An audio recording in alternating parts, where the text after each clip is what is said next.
Cleopatra VII is the Egyptian queen who ruled Egypt as a last descendant of her Macedonian Greek family from 51 till 30 BC.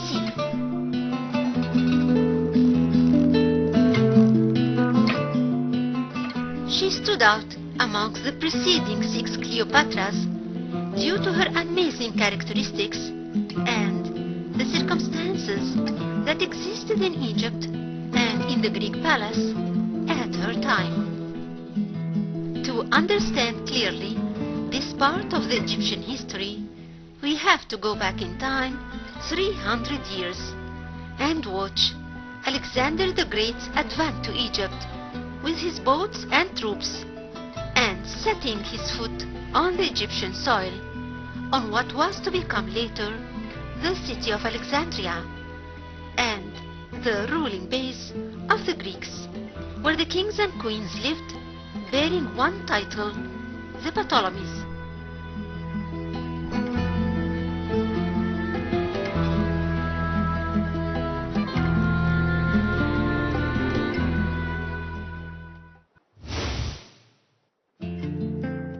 After the defeat of the king of Persia in Assos in 333 BC, and to protect himself from the danger of the powerful Persian fleet in the Mediterranean, Alexander the Great initiated the invasion of all the marine ports in Syria and Palestine, then invaded Egypt, which fell without a fight when Mazazes, the Persian wali, surrendered Memphis fortress with its garrison and safe. Alexander was actually welcomed by the Egyptians with joy, as they regarded him the liberator from the cruel Persian rule.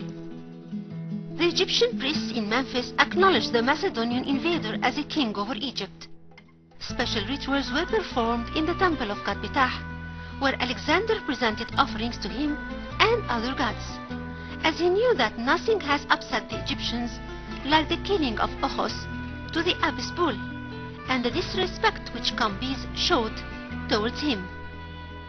In fact, the respect which Alexander has shown towards the Egyptian gods and the offerings he presented were not fake ways to reach out to them, but that tendency was a real distinctive characteristic of that great leader. In the first middle of 331 BC, and after Alexander established the city of Alexandria, he headed towards Siwa. That visit wasn't only the most famous visit in the ancient history, but beyond doubt it was a main event that immortalized the name of Siwa Oasis in both the ancient and modern times.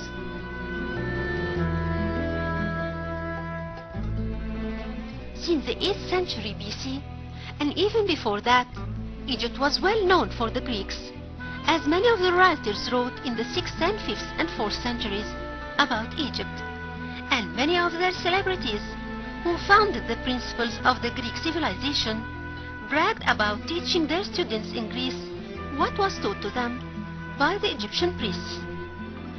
Since the 8th century BC, a Greek trade center was established in Naucratis in western Delta, and hence many Greek traders established good routes for trade with Egypt. On the other hand, many Greek philosophers came to Egypt to study in the schools attached to the temples.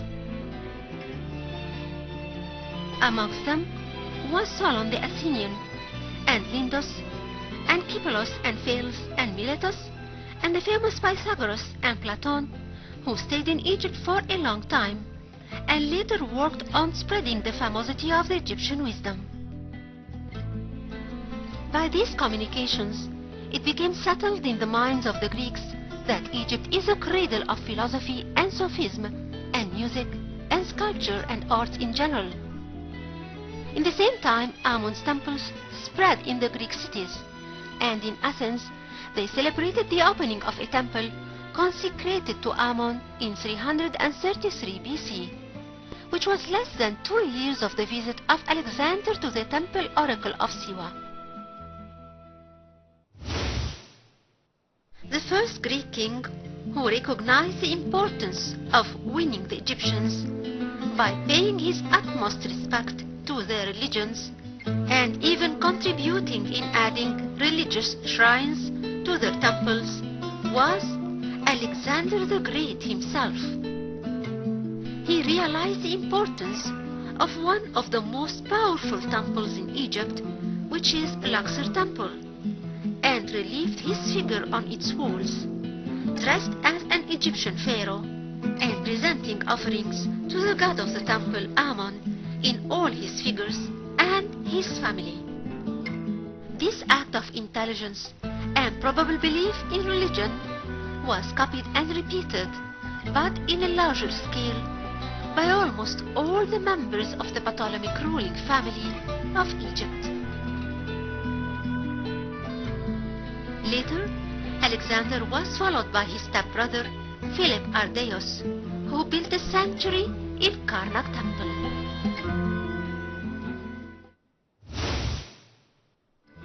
When Ptolemy I ruled Egypt, all the principal gods of Egypt were worshipped in their temples. Some of these temples needed restorations and additional constructions. The most important monumental locations where the Greeks, then the Romans, built constructions are in Dendera, Kaft, Kos, Shanhur, El Midamod, Luxor, El Jabalain, Armant, El Tod, Esna, Edfu, Komambo, and Aswan. Philae Temple, that's dedicated to goddess Isis, witnessed the contribution of most of the Ptolemaic kings. It was Ptolemy II Philadelphus who started building the Temple of Isis on Philae Island, that comprises 14 temples, and that was in 285 BC. After his death in 246 BC, Ptolemy IV, the 5th, the 6th, the 7th, and the 11th all shared with constructions on Bige Island, which was called later Philae by the Greeks. Edfu Temple is the most complete and most beautiful Egyptian temple, still having almost all its constructional elements and full of an enormous number of scenes and texts executed with a distinguished artistic style. It was Ptolemy III in 237 BC who started the new constructions over the original ancient Egyptian constructions of the temple. It was dedicated to god Hor-Behdet and his wife goddess Hathor and their son god Hor-Sematawi. The temple was finished during the time of King Ptolemy IV in 212 BC. Then Ptolemy VII and the 12th and Roman Emperor Augustus added to its construction. The whole process of building and relieving the scenes and texts took almost 180 years. Komambo Temple's original name was Nubet, meaning gold, but was changed to Ombos by the Greeks when Ptolemy VI and the 7th and the 11th contributed in its construction over the ruins of the original temple. Is dedicated to two sets of triad families of gods, god Hurwer and god Sobek-Ra. God Apollo, the Greek god, was worshipped here too. Here, the two Cleopatras who lived through the troubled times of ruling Egypt are represented. They are Cleopatra II and Cleopatra III.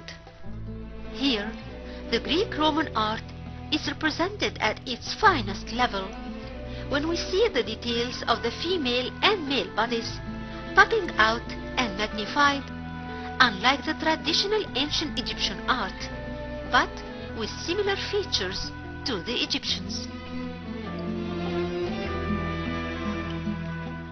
Esna Temple is another rebuilt temple by the Greek kings, and that was during the time of Ptolemy V or Abivans. As for the decoration of the temple, it was during the time of Ptolemy VI and Ptolemy VIII. The temple was finished after 4 centuries during the era of the Roman Emperor Decius by the middle of the 3rd century. The gods worshipped here are God Khinu, goddess Nebu, and Nit, and Menhit, and God Shu, and goddess Tefnut, and the child god Heka.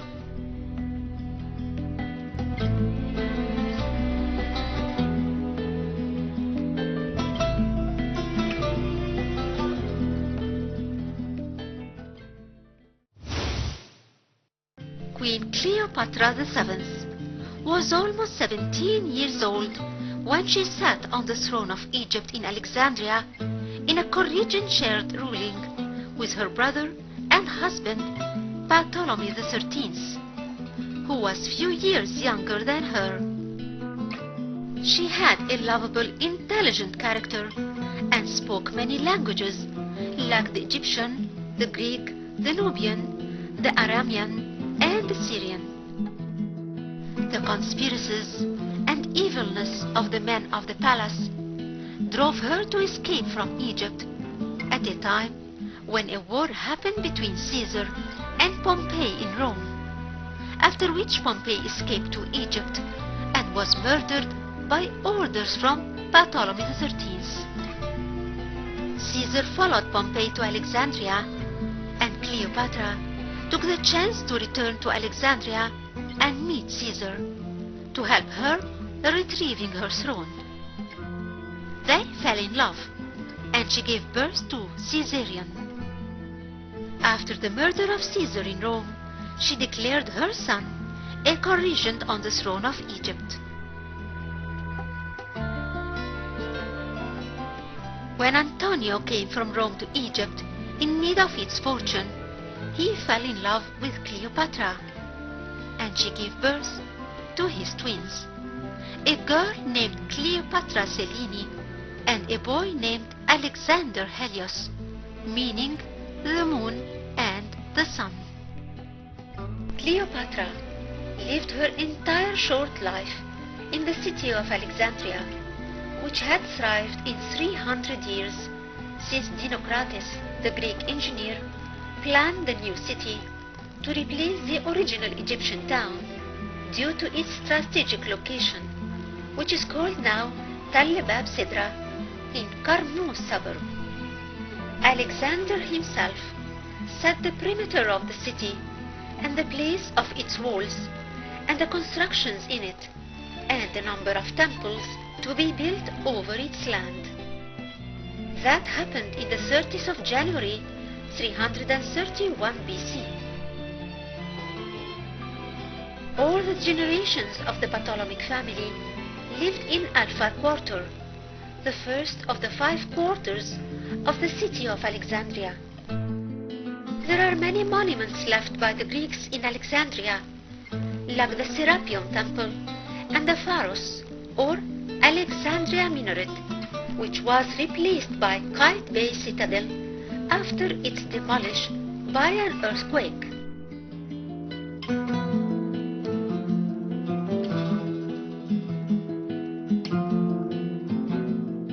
Alexandria Library used to comprise 700,000 rare manuscripts and was the beam of sciences to the ancient world.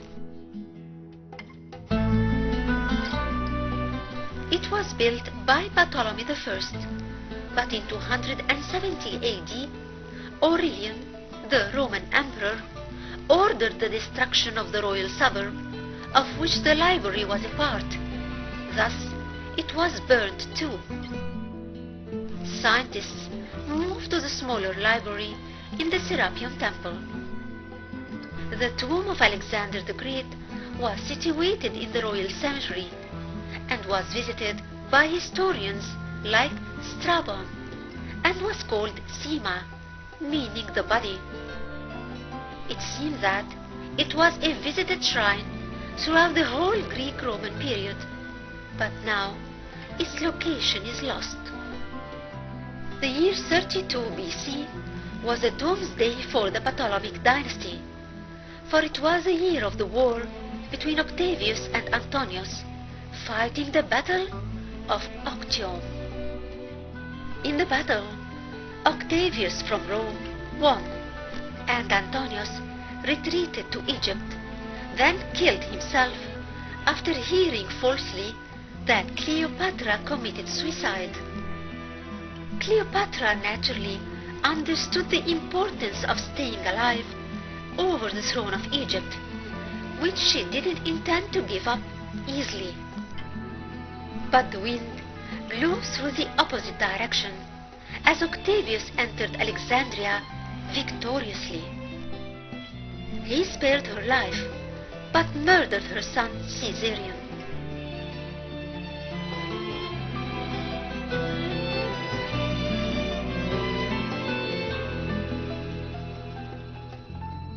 When she learned of his intention to captive her and show her off in the streets of Rome, she decided to die dignified, being the Queen of Egypt.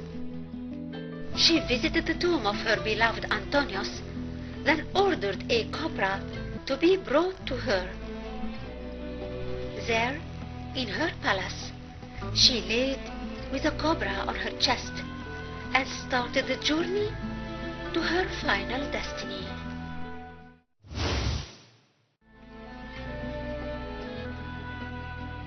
Queen Cleopatra VII lived quite an extraordinary life.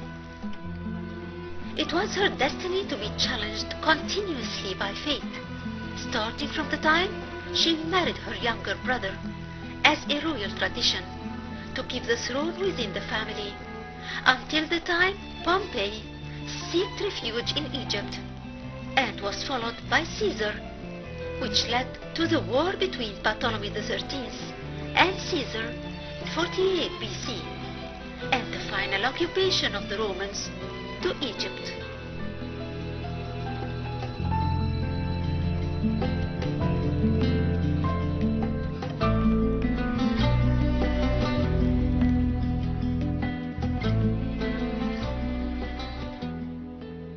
Cleopatra's 38 years of life was a reflection of the Nile's water, sometimes serene and other times in turmoil, splashing all around.